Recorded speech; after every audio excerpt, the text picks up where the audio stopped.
কাজ দুর্দান্ত রয়েছে। আমরা কিন্তু শ্যাডো মাইনাস বলটি বল কিন্তু বলের দখল নেওয়া চলেন মহেন্দ্র, টিম ক্যাপ্টেন মহেন্দ্র, গুরু শিষ্যের স্কোর টিম। আবার কিন্তু মধু সর্দার টিম ক্যাপ্টেন গতি আছে, ডান দিক থেকে রাজারকে দিয়েছে, ডান দিক থেকে ভিতরে শট কোথায় রাখলেন।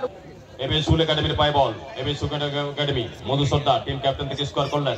দুর্দান্ত ড্রিবলিং, এক্ষেত্রে এগোনোর চেষ্টা, এক্সিলেন্ট পারফরম্যান্স, কিন্তু শেষ মুহূর্তে স্কোর করলেন। আবার সেই গগন খেলাটাকে সুইচ ওভার করলেন, বল চলে গেল সোজা, এগোনোর চেষ্টা আমরা দেখতে পাচ্ছি। এক্ষেত্রে সানি পূর্তি থেকে সোজা, আবার গগন, আগমন থেকে শ্যাডো কিন্তু জায়গা পেলেন না। এক্ষেত্রে রঞ্জিত কিন্তু নিজের দখলে নিয়েছেন। এবার বিশ্বজিৎ, বিশু কি করবেন, দুর্দান্ত ড্রিবলিং, 1-2 করে এগোনোর চেষ্টা, আবার বিশুকে দেওয়ার চেষ্টা করলো, অনেকটা জোরে হয়ে গেল বলটি। বলছেন ক্ষেত্রে এখান থেকে যে অ্যাঙ্গেলটা ছোট হয়ে গেল, বলটি মাইনাস ফেলতে হবে মধু সরকার, কিন্তু শেষ মুহূর্তে কর্নারের বিনিময়ে ক্লিয়ারেন্স কর্নার থেকে স্কুল একাডেমি ভাসিয়েছেন সুন্দর, কিন্তু গোলकीपर चेहरा हाइटेर फायदा लेते हुए यहाँ पर एक्सीलेंट गोलकीपिंग जितने तारीफ किया जाए उतना ही कम।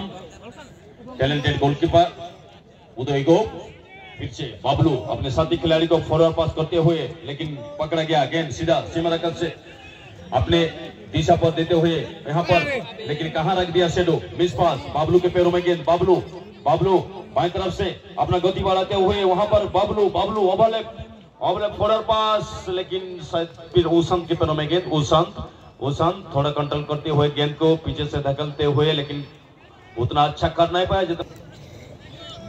संगे संगे আবার মাঝমাঠ রঞ্জিতের মাথা ছুঁয়ে আবার ফরওয়ার্ড পাস দেওয়ার চেষ্টা, ক্রমাগত এগোনোর চেষ্টা করছেন। এক্ষেত্রে সে জায়গা ক্রমাগত চুজ করার প্রশ্নে কোথাও তো খামতে থেকে যাচ্ছে, কিন্তু শেষ মুহূর্তে ব্যাক পাস রঞ্জিতের হাত ধরে সবাই চলে গেল। আবার কিন্তু মহেন্দ্র কি ট্যাকলটা কৌশলে পুরো একটা না পারলে ফিজিক্যালটা একটু বেশি এগিয়ে যাওয়ার চেষ্টা করে, বলতে উঁচু করে শট, এবং সেক্ষেত্রে সুন্দর হেড বল চলে গেল একেবারে নিজেদের বল বলতে সেখান থেকে পিটি বল বাম প্রান্ত থেকে আক্রমণ উঠে যাওয়ার চেষ্টা এবিএস স্কুল একাডেমি, পেছন থেকে আবারও ব্যাক পাস, সেখান থেকে আসি দিয়েছেন বাম প্রান্তে, এখানে নাম্বার 13 সানি,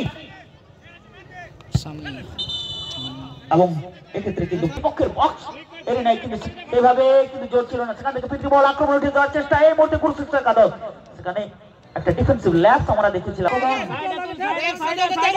গগন কিন্তু ফাগুন অনেকটা ছুটে এসেছে, সেখান থেকে আমরা দেখতে পাচ্ছি, কিন্তু ছেড়ে দেওয়ার পাত্র নয় একেবারে গুরু শিষ্য একাদশ।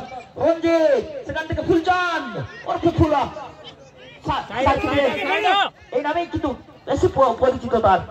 এই মুহূর্তে ফুলচাঁদ মাঝে খেলছেন, সেখান থেকে আবার ফিরতি বল সুন্দরভাবে নাম্বার 9, এক্ষেত্রে কিন্তু রূপেশ সরেন ছিল, সেখান থেকে আবারও ফুলচাঁদ বাম প্রান্তিক থেকে আক্রমণ তুলে আনার চেষ্টা, কিন্তু সেভাবে গ্রিপটা রাখতে পারলেন না, যার ফলে ফিরতি বল ধরে আবারও আক্রমণ। দুটো শক্তিশালী প্রতিপক্ষ এবং এক ঝাঁক তরুণ তরতাজা ফুটবলার, সেখানে অভিজ্ঞতা